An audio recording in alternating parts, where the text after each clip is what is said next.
Craig, do you want to start us? Good afternoon, David. Well, already tough injury situation got worse. You feared it was medial ligament issue with Pedro. Is that confirmed?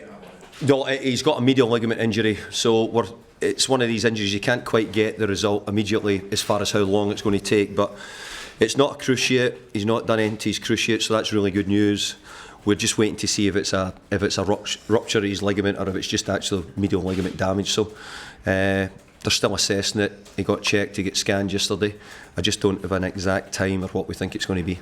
Trying to count maybe 12, 13 players out at the moment. Is there any relief on that front ahead of the Palace game? Well, look, we've got people close. We've got people on their way back, and hopefully there's a few others who are not going to be too far away as well. So we'll keep going along. We're in the main. We've been in a good place. Clubs pick up injuries, so we've got a few at the moment.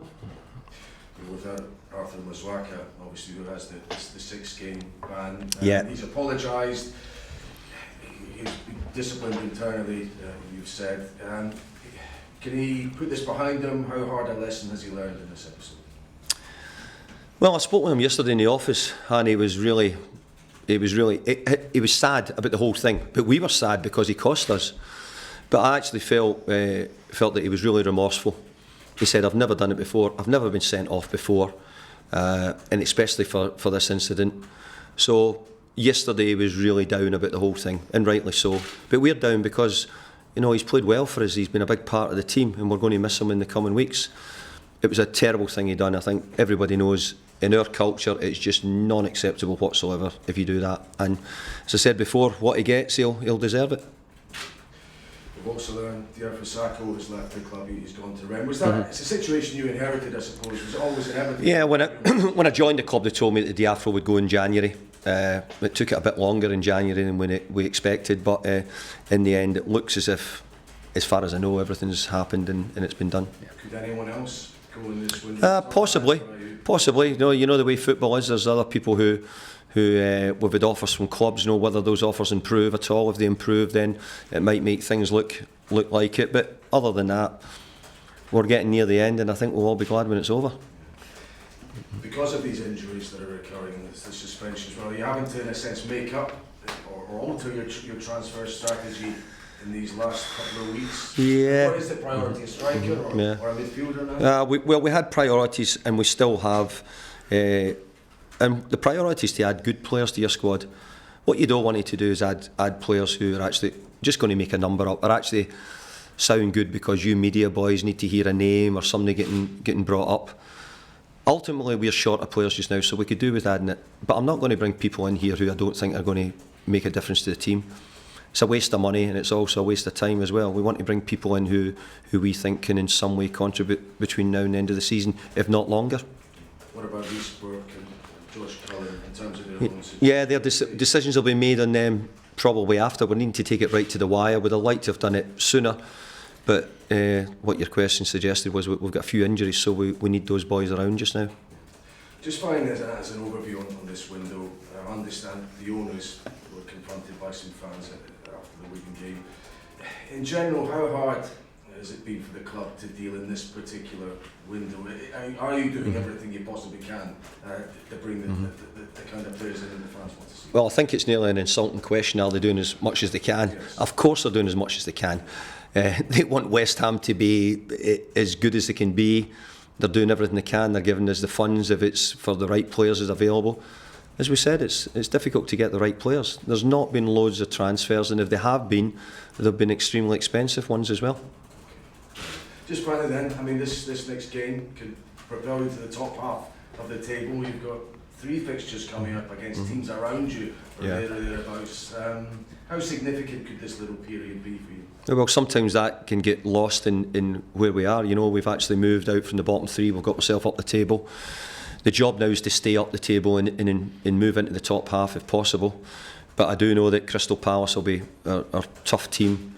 Probably maybe them and myself outside the top 6 of the form teams. So tough game. Roy's done a brilliant job with Crystal Palace. He really has. When he took over the games they had and the position they were in the league, you'd have thought, it's going to be really difficult for Palace. But he's got them going in the right direction. So tough games for us, but it'll be a tough game for them as well. Just one last one from me on Joe Hart. The cup run's come to an end. How much of a task has he got to try and get back involved with Adrian and the form he's in? Well, I think I've got 2 number 1 goalkeepers at the moment. Adrian's got the jersey.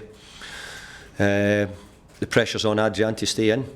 We want good competition. We know what Joe's capable of. He's played well in the games. I couldn't fault him for anything that's happened in the games. So, we're looking forward to keeping Joe and making sure he works hard to push back into the team. Emma? Yeah, David, do you feel a 6-match ban is fair? I think proportionally, when you look that no physical harm was done and some tackles that are made in football, and subsequently the player can receive a lesser ban for 6 matches, do you feel that 6 matches is fair? Well, I don't think 6 is guaranteed. I think 3 is the mandatory number, and I think then it can decide what happened after that. I think if you spit, you deserve it. I think our culture doesn't accept it at all, and rightly so. And you're right. We saw some terrible tackles. We had some bad tackles against us in recent weeks as well.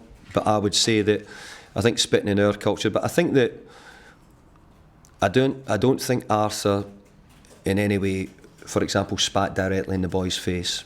I think he done it more in a disrespectful manner, the way he spat. It's not for me to make that decision. It's wrong, 100% wrong. I hope that it's looked at correctly, because I'm not sure it does quite warrant a 6-game ban. But if he gets it, as I said before, then I would have to say you got what you deserved. And how must-win would you say tomorrow night is, when you think you've got games on the horizon with Brighton and Watford, these teams that are in a critical position in the table? How much are you putting on tomorrow evening? Do you know, when I came here, I think every game was near enough a must-win. And then we had the big games like Arsenal, where we were able to get a point out, where then we got a result against Chelsea, we beat Chelsea. Then we went to Tottenham and we drew at Tottenham. And every game we had felt like a must-win game. And I suppose we're going to this game the exact same, must-win. I think football in the Premier League gets that way now. If you're at the top, it's a must-win because you want to stay at the top. If you're at the bottom, you have to do it to avoid the bottom 3. So I think that it'll be a tough game for both teams, and hopefully a good game. Thanks, guys. Cameras off, please. Cheers, thank you.